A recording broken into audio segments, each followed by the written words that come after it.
Hey GFX friends, this is my second go after many years on a Zoom GFX5. I'm really glad to get another comprehensive go on this one because I didn't get a whole lot of time to look at it way back in 2006 or whatever it was. I've set up about 10 patches, so I'll have a listen and see how it sounds.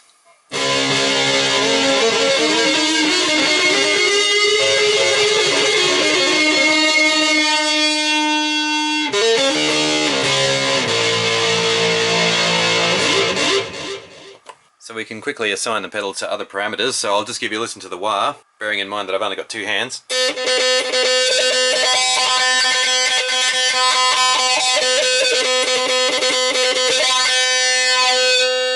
It also has an energize function at the top here, which I think sort of simulates the sound of a tube.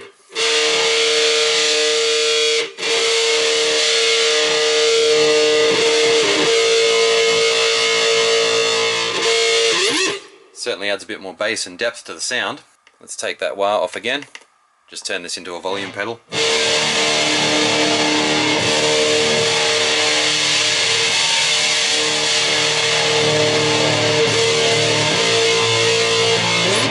There you go, let's have a listen to a few more presets.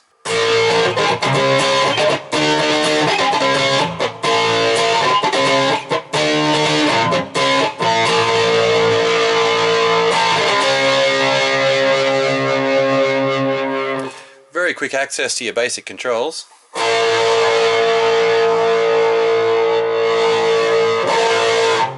And amp models over here. Sorry, distortion models I should say. Let's try something a little weirder.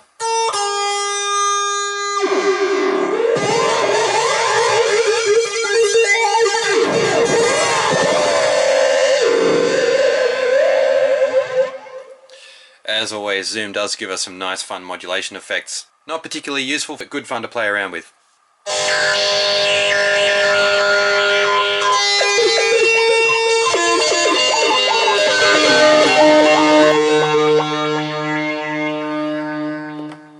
And here are some preset sounds,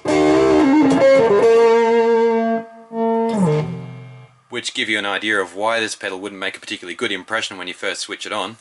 Very muffled sounding presets. You've really got to tune it to match your guitar and your amp. Again, we're hardly getting any soul out of that at all. This one's another weird modulation. And I think there's potential there, so let's try fiddling around with that. I'll switch it to fuzz. Straight away, that's got it a little bit better. Let's try some more treble and a bit more mid.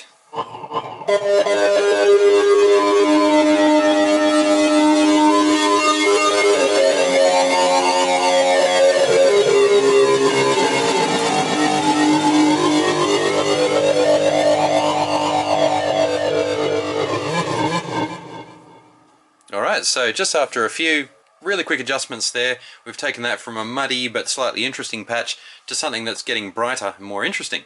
Let's take a closer look at the front panel. Now up at the top left here, you'll see some very basic but very influential little parameters that you can change. Each sound has a turbo and an edge mode, and you can run both of those together. Add turbo. A little bit more crunch, add the edge. And so we now have a little more contour to our sound. You can also try with turbo off and just having the edge. Depending what your needs are. Most of the time I find I have both of them on. Now if we're switched to any particular distortion, let's say it's PV drive for example, PV as you can see on the display there. It has three modes, standard, modern and classic.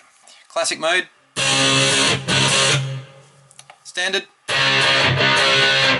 and modern. And so each three of those modes exists for all of the distortions. Let's move along a bit. We've got our bass control here, very easy.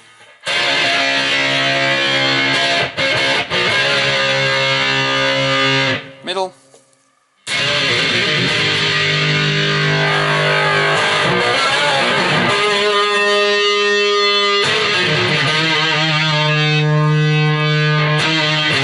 treble, it's all very self-explanatory.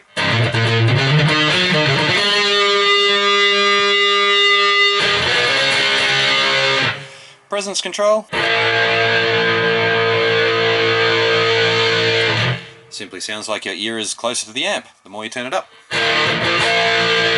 You can get too close though. And the mysterious energize mode here, let's zoom into that a little bit more.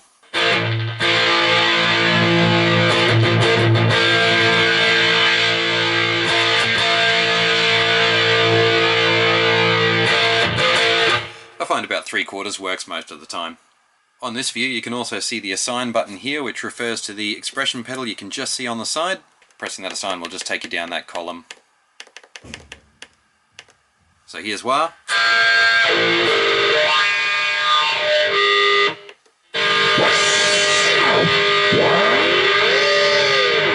Pitch control there. Modulation, this will affect usually the speed of whatever modulation effect you have switched on.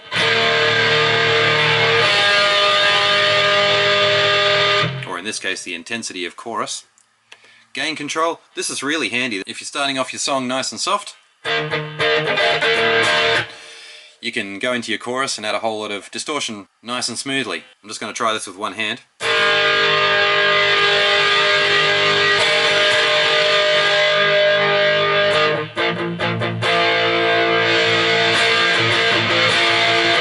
You get the idea. I'll just switch back to volume because that's more or less a default setting. And listen to the ARRM.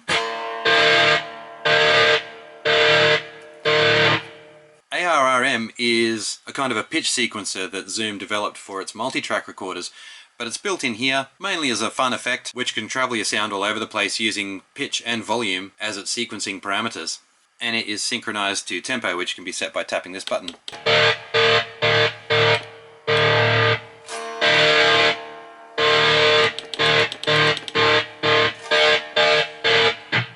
You can also change your tempo manually.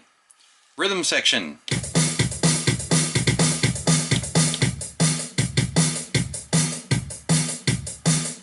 Let's just change our angle again. Okay, within our rhythm section and within any of our effects, we can change particular parameters by using these up-down keys right here. So while we're playing a rhythm, we can change beats per minute there. Let's try 130. And go down, we can change the actual rhythm itself.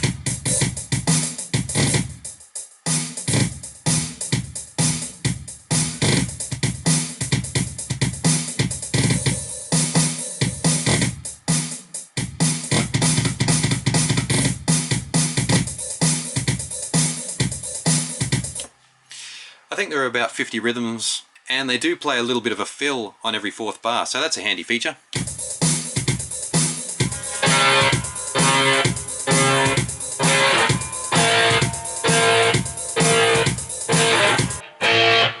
So we'll take a quick tour through the effects now. Press edit, and you can go through any of the effects in a chain just by pressing these buttons. The ones that are illuminated are active. Boost, for example, can be switched on.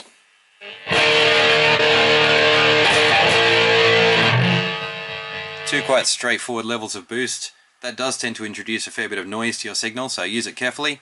Compressor. There's also an isolator effect in there too, which I think is something to do with eking out particular frequencies and suppressing others. Never been much of a fan of compression, so let's turn that one off. The drive sound, as we saw before, it's determined by the knob you can see just off your screen there, but in this edit mode you can also use your dial, also off the edge of your screen, just over here, to quickly cycle through the various effects.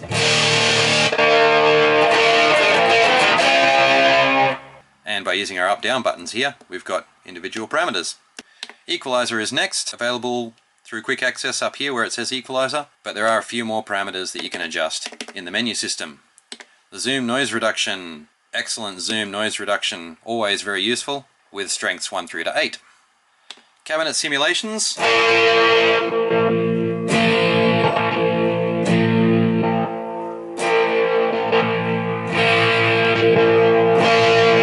Some better than others, or you can just have it off.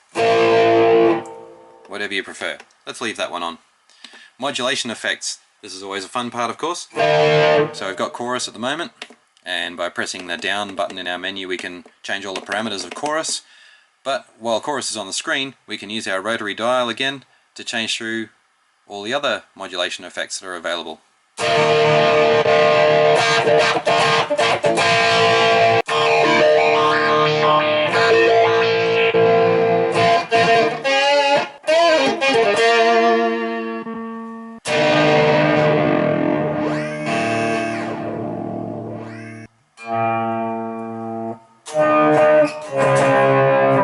This time trip one is a lot of fun too.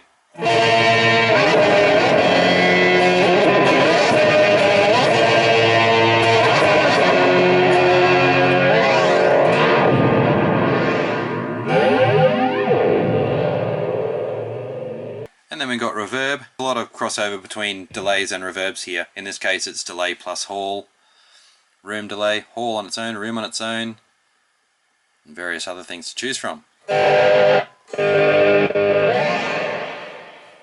Okay, let's take a look around the back. There's the guitar input and an auxiliary in for any external sound source. That's stereo in, by the way.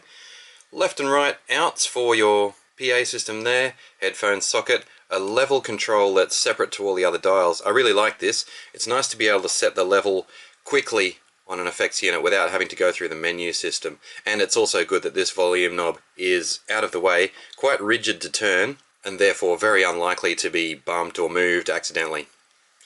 Over here we've got master power on off and power in. Just a normal guitar pedal power supply will do the job for that.